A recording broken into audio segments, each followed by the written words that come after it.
বিসমিল্লাহির রহমানির রহিম। আসসালামু আলাইকুম। আশা করি আপনারা সবাই ভালো আছেন। প্রতিদিনের রান্নাঘর থেকে আজকে আমি আপনাদেরকে দেখাবো গরম মশলার গুঁড়ার রেসিপি করে। আশা করি রেসিপিটি ভালো লাগবে।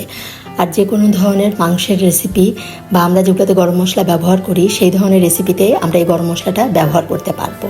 এভাবে বাসায় গরম মশলা বানালে এটার স্বাদ ও ফ্লেভার কিন্তু অনেক ভালো হয়। এই গরম মশলার গুঁড়াটা বানানোর জন্য আমার লাগবে, এখানে আমি প্রায় 20 গ্রামের মতো নিয়েছি দারচিনি, 1 টেবিল চামচ নিয়েছি সাদা এলাচ, কালো এলাচ নিয়েছি 8টি, আর 1 চামচ নিয়েছি লং, 1 চামচ নিয়েছি গোলমরিচ, কালো গোলমরিচ।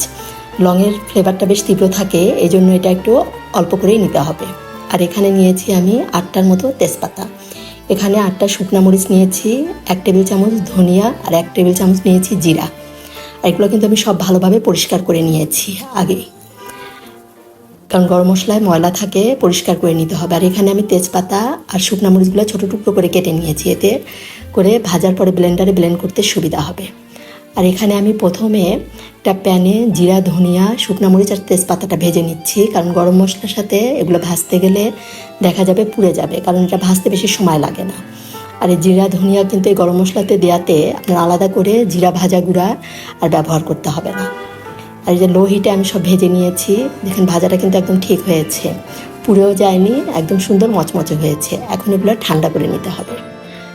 আর এখন আমি আবার এই বাকি গরম মশলাগুলো ভেজে নিব। লো হিটে আস্তে আস্তে করে ভেজে নিতে হবে।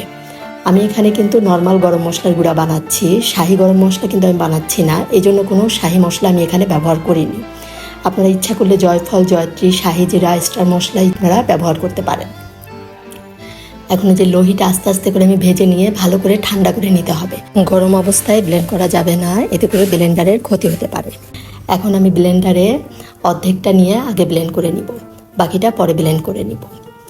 এই গরম মশলার রেসিপিটি যদি ভালো লাগে, প্রতিদিনের মতো একই কথা, অবশ্যই আপনারা আমাকে একটা লাইক দিবেন, কমেন্ট করবেন। যারা এখনও সাবস্ক্রাইব করেননি অবশ্যই সাবস্ক্রাইব করে আমার পাশে থাকবেন। যে ভালোভাবে আমি এটা ব্লেন্ড করে নিচ্ছি, সুন্দরভাবে ব্লেন্ড করা হয়ে গিয়েছে। এখন বাকিটাও আমি ব্লেন্ড করে নিব। সম্পূর্ণটাই ব্লেন্ড করা হয়ে গিয়েছে। এখন আমি এটা একটা কাচের বয়মে এটা রেখে দিব। কাচের বয়মে রেখে দিলে কিন্তু এই গরম মশলাটা বেশ অনেক দিন ভালো থাকবে। আর মুখাটা বেশ ভালোভাবে লাগিয়ে রাখতে হবে, তাহলে এর ফ্লেভার, স্বাদ দুটাই ঠিক থাকবে। আমি একটা কফির ছোট বয়মে গরম মশলার গুঁড়াগুলো রেখে দিয়েছি। আর কয়েকদিন পরেই কোরবানি ঈদ, এভাবে গরম মশলার গুঁড়া আগেই বানিয়ে রাখলে আমাদের কাজ অনেকটা সহজ হয়ে যাবে।